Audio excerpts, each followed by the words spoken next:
हम 12 साल से केंद्र में हैं। देश के 21 से ज्यादा प्रदेशों में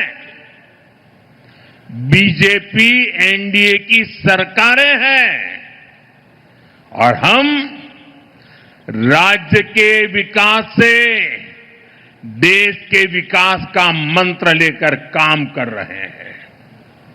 लेकिन दूसरी तरफ आप कांग्रेस को देखिए, जिस पार्टी को 40 साल पहले 400 से अधिक सीटें मिली थी, वो पिछले 3 इलेक्शन में सब कुछ मिलाकर भी 100 का आंकड़ा छू नहीं पा रहे हैं।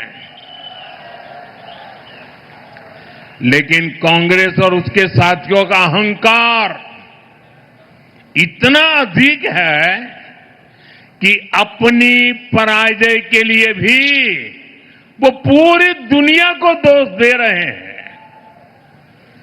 संविधान, लोकतंत्र, संवैधानिक प्रक्रियाएं, कोर्ट, इनके प्रति भी घृणा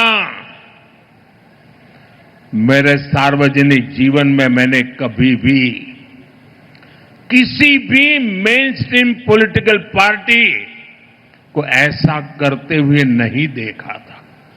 वो इतनी निराशा की गर्त में डूबे हुए हैं कि गाली गलौज के सिवाय, बद्दी भाषा का प्रयोग करने के सिवाय अब उनके पास कोई एजेंडा नहीं बचा है। साथियों, बीजेपी की सरकारों के लिए लोक कल्याण सर्वोपरि है और ये शब्द नहीं है, हमने जी करके दिखाया है। तभी तो 25 करोड़ लोग गरीबी से बाहर निकले हैं। हमारा मंत्र सबका साथ, सबका विकास का है। हमारा मॉडल गुड गवर्नेंस का है। इसलिए हर राज्य में जनता बीजेपी को दूसरी बार, तीसरी बार फिर से सेवा करने का अवसर देती है। लेकिन कांग्रेस की कोई भी राज्य सरकार दूसरी बार सत्ता में वापस नहीं लौटी है। सरकार बनने के कुछ ही महीनों में कांग्रेस के प्रति एंटी इनकम्बेंसी शुरू हो जाती है। ऐसा इसलिए है क्योंकि कांग्रेस को सिर्फ विश्वासघात करना आता है। ये खुद भी झूठे हैं और उनकी गारंटियां भी झूठी है। कांग्रेस की सत्ता की किताब में गवर्नेंस का चैप्टर तो है ही नहीं है। यहां कर्नाटका में भी पिछले 3 साल से हम यही देख रहे हैं। जनता की समस्याएं सुलझाने के बजाय यहां की सरकार का ज्यादातर समय आपस के झगड़े सुलझाने में लग रहा है। ये तय नहीं हो पाता है कि ये मुख्यमंत्री कितने दिन रहेंगे। ये तय नहीं हो पाता कि दूसरे को मौका मिलेगा कि नहीं मिलेगा, लटकाए रखा है।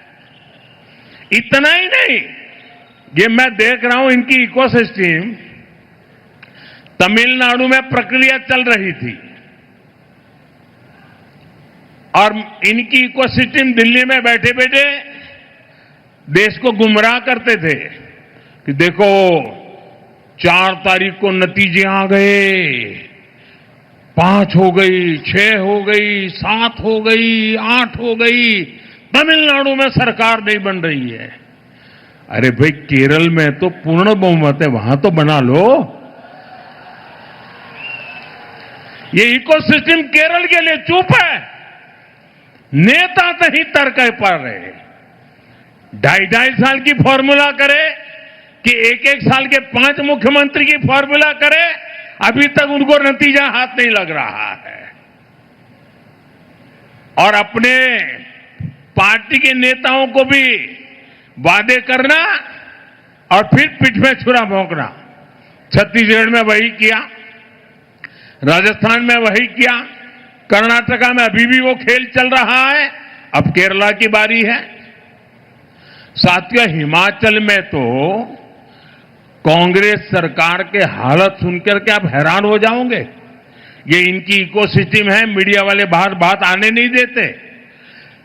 हिमाचल की हालत ये है, वे सरकारी कर्मचारियों को उनकी सैलरी तक नहीं दे पा रहे हैं। इधर तेलंगाना में क्या हाल है? किसानों को आत्महत्या के लिए मजबूर होना पड़ रहा है। यानी कांग्रेस जहां पर भी है, वहां या तो शाही दरबार की खातिरदारी में खजाने की लूट हो रही है या लूटे हुए पैसों के लिए झगड़ा हो रहा है।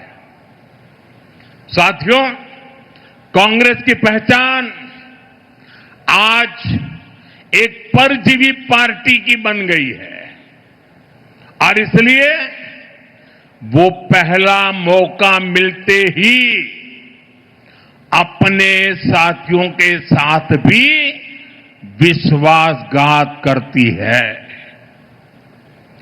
और इसलिए ही कहा जाता है कि कोई ऐसा सगा नहीं जिसे कांग्रेस ने ठगा नहीं।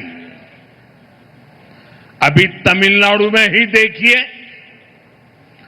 25-30 साल से कांग्रेस का डीएमके के साथ घनिष्ठ संबंध था। डीएमके के साथ गठबंधन ने कितनी ही बार कांग्रेस को संकटों से बाहर निकाला और 2014 के पहले 10 साल उनकी जो सरकार थी वो भी डीएमके के कारण टिकी थी। लेकिन क्या हुआ? जिस डीएमके के साथ 25-30 साल का जीने मरने का नाता था, हर पल जो डीएमके कांग्रेस की भलाई के लिए काम करती थी, लेकिन जैसे ही सत्ता का खेल कहीं और मुड़ गया तो सत्ता के लालच में सत्ता भूखी कांग्रेस ने पहला मौका मिलते ही डीएमके की पीठ में छुरा भोंक दिया। परजीवी कांग्रेस को अब एक और पार्टी चाहिए जिसकी पीठ पर सवार होकर वो प्रासंगिक बनी रह सके।